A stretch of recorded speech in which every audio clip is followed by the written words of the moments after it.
بخاری صاحب، recent days کے اندر ہم نے دیکھا کہ بلوچستان کے مختلف شہروں میں ایک ساتھ جو ہے وہ کوارڈینیٹڈ اٹیکس ہوئے، بہت زیادہ افسوسناک واقعات جو ہے وہ دہشت گردی کے ہوئے.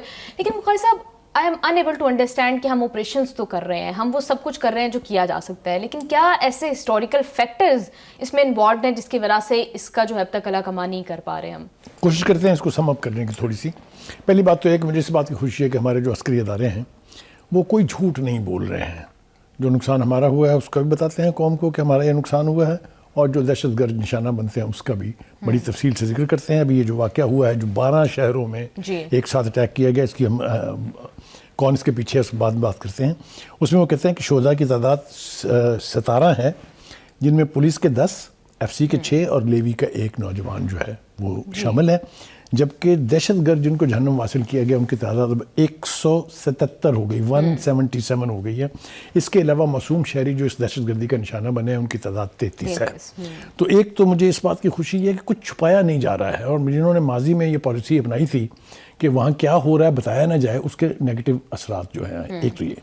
دوسری بات، آپ نے بہت اہم سوال پوچھا ہے کہ یہ سب کچھ کے پیچھے ہے کیا. وقت تو نہیں ہے اتنا کہ اس کی تفصیل کے ساتھ وضاحت کی جائے. ایک تو ابھی ہم ریکویسٹ کریں گے اپنے پروڈیوسر سے کہ وہ ایک گراف دکھائے جس میں یہ بتایا گیا ہے کہ جب پاکستان بنا تھا تو بلوچستان کی صورتحال کیا تھی، اور اس کے بعد سکسیسو حکومتوں کے بیچ جو وہاں کی محرومی کو ختم کرنے کے لیے کام کیے گئے، اس کے بعد اب کرنٹ سچویشن کیا ہے. تو ایک کمپیریٹیو جو ہے وہ میپ وہ بھی آپ کو دکھائیں گے. لیکن میں ذرا اس کو ریکال کرنا چاہتا ہوں. دیکھیے، بلوچستان میں تخریب کاری کا یہ سلسلہ جو ہے 1950s کی دہائی میں شروع ہوا تھا، اور یہ وہ دور ہے جب طاقتور مجرم سردار جو تھے، جو کرمنل سردار تھے، وہ کئی اعتبار سے کرمنل تھے. ایک تو یہ کہ انہوں نے اپنے جو میں، یعنی اپنے علاقے میں کبھی ترقی نہیں ہونے دی، اسکول نہیں بننے دیا، سڑک نہیں بننے دی، اور وجہ اس کی یہ تھی کہ اگر یہ سب کچھ یہاں بنے گا تو لوگ باشعور ہو جائیں گے، اور پھر ہماری یہ جو چودراہٹ ہے اس کو ماننے سے وہ کریں گے انکار. تو ایک تو یہ مجرم مافیا ہے جن کی سرپرستی کے ذریعے ان سے سمگلنگ کرائی گئی، ایرانی تیل جو ہے اس کی غیر قانونی فروخت کرائی گئی، اور افغان ٹرانزٹ ٹریڈ جو ہے اس کو واپس لا کے پاکستان میں بیچ کے پاکستان کا ٹیکس، پاکستان کا کسٹم، ان سب کچھ کو اویڈ کیا گیا، اور ان کے پیٹ بھرے گئے. اتنے بڑے بڑے پیٹ جو ہو گئے ہیں ان افغانستان کے لوگوں کے.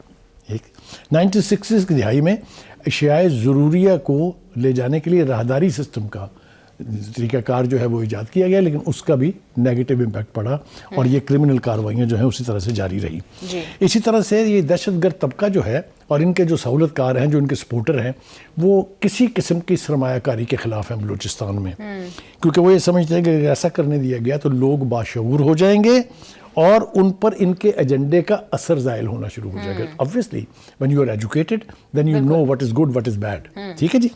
چونکہ حکومت نے سمگلنگ کے حوالے سے زیرو ٹالرنس پالیسی جو ہے وہ اپنا رکھی ہے، جس سے ان گروہوں اور ان کے سہولت کاروں کے اوپر منفی اثرات مرتب ہو رہے ہیں. ایک مثال میں دیتا چلو اس حوالے سے کہ ایرانین ڈیزل جو ہے وہ 20 ملین لیٹر روزانہ سمگلنگ کے ذریعے لایا جاتا تھا، جو کم ہو کے اب 1 ملین رہ گیا ہے.